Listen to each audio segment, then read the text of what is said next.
Okay, take number 4. Good afternoon. This is Offbeat Explorer. I'm going to be talking about a condensed. I'm really going to be presenting condensed information presented to you in a crude way. It doesn't have all the information that I'd like to, but I really just wanted to make another video and get something out there. So essentially what I'm going to be talking about right now is the alien UFO stuff, kind of how I've seen things. It's something that I've been interested in for a long time, aside from other topics that we'll be talking about on the channel. But the one thing that fascinates me more than anything is the recent declassification of UFO programs, of UFOs in general, like the Navy releasing those videos of the Tic Tac, and there were multiple videos, and they basically said, "Hey, yeah, this is true, this is real." And so I'm going to get into that and draw some connections that I've noticed from individuals and organizations and how they actually relate. So first, we'll get started with ATIP. Okay, ATIP is one of those programs that was funded by Congress. By the word of Harry Reid, while he was interviewed by Motherboard, he actually said it was a black budget that was given to fund these programs through the BIGELOW AEROSPACE. And not only was there a threat identification program, but there was also a weapons development program based on everything that we've seen. So not only are they trying to identify it, but they're trying to take them out for some reason.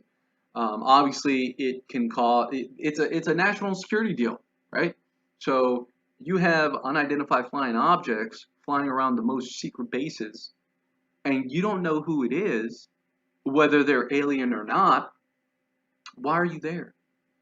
And how can we shoot you down so we could figure out who the heck you are?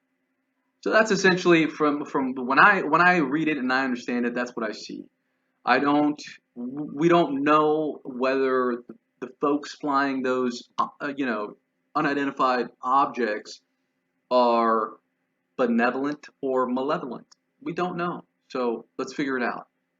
This is our airspace. You're gonna get shot down if we don't know who you are. Anyways, so that's kind of how I view that. So that is ATIP. How it relates to BIGELOW AEROSPACE, how Harry Reid, who was a senator, was involved in that with a handful of other senators who helped to fund these programs.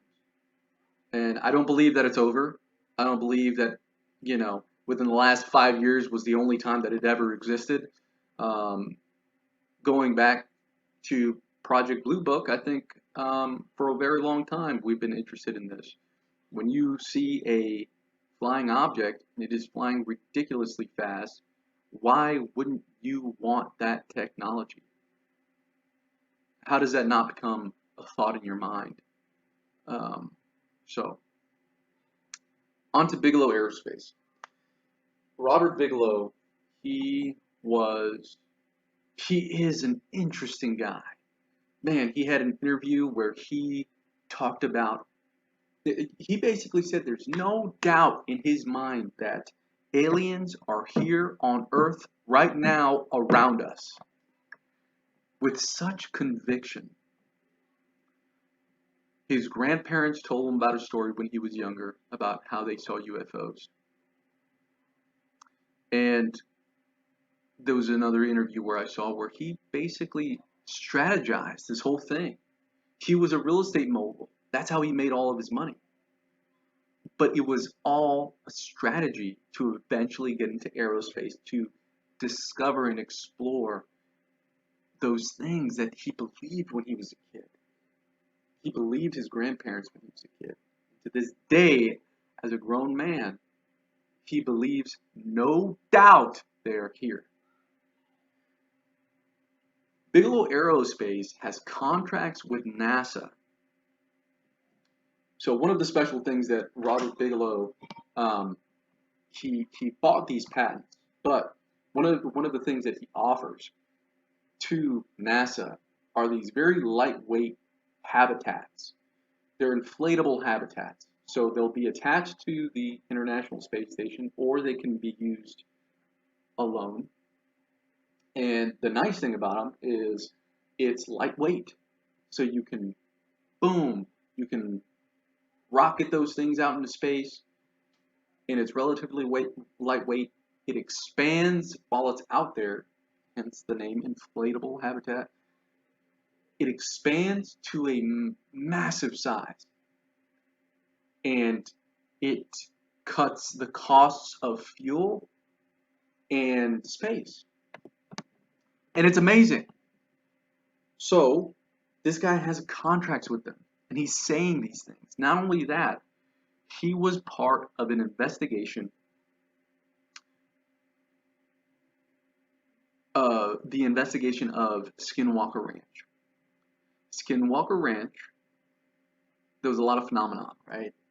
You know, a lot of people believe that it's connected in some way to the Native American tribes, the Ute tribes, Navajo tribes over there, and there's a lot of folklore when it comes to Native American mythology. That's what I'll call it.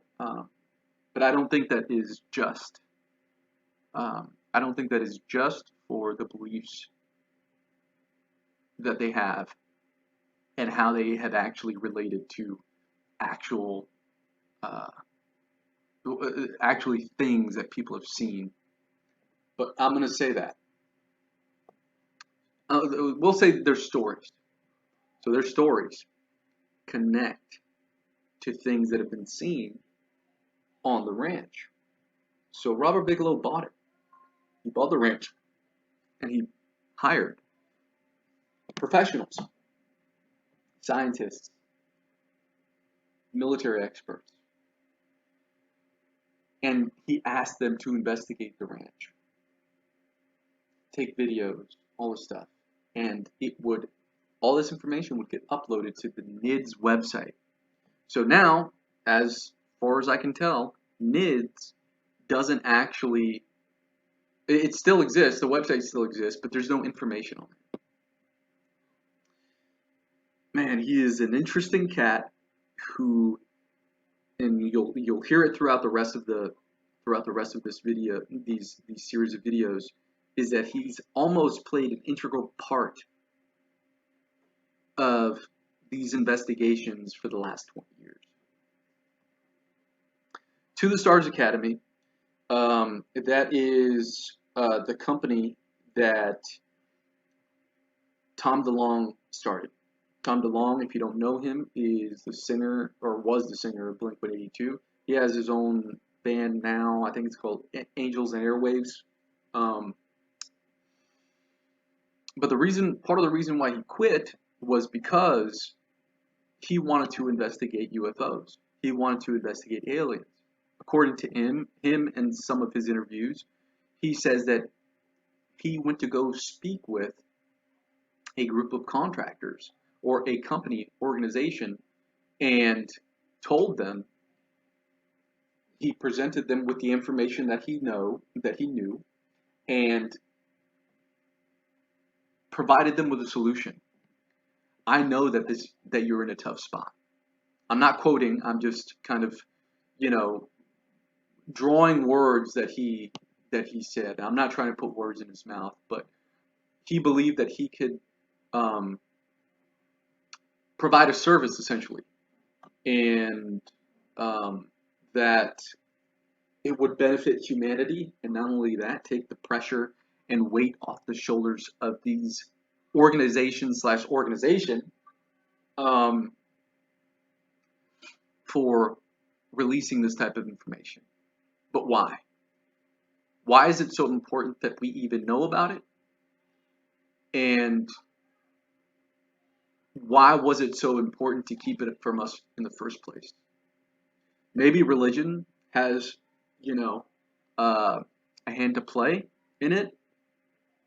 Maybe it is so far-fetched that no one would believe it unless you investigated it and unless you were exposed to it. Or maybe